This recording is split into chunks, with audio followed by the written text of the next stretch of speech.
Ibadah yang berlangsung di gedung gereja setempat dihadiri oleh para pelayan gereja serta seluruh jemaat, dipimpin oleh Pendeta Tresye Patinama STH. Dalam khotbahnya menekankan pentingnya gereja memberikan peningkatan kualitas spiritual kepada muda-mudi untuk selanjutnya memberikan dampak bagi keluarga dan lingkungan sekitar.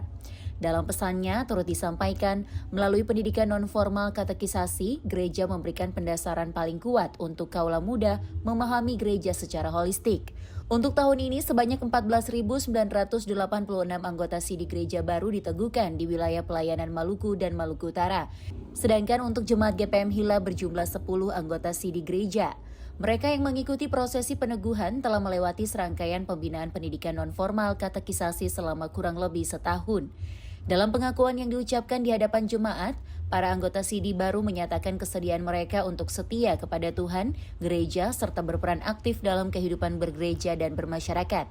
Orang tua dan keluarga tampak haru dan bangga menyaksikan anak-anak mereka mengambil langkah iman tersebut. Dukungan dan doa terus mengalir sebagai bentuk penguatan bagi para anggota SIDI Gereja baru dalam menjalani kehidupan iman mereka ke depan. Ibadah ditutup dengan doa syukur dan dilanjutkan dengan sesi foto bersama sebagai kenangan atas momen berharga tersebut.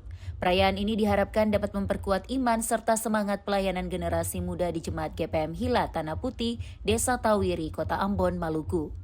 Tim Liputan melaporkan.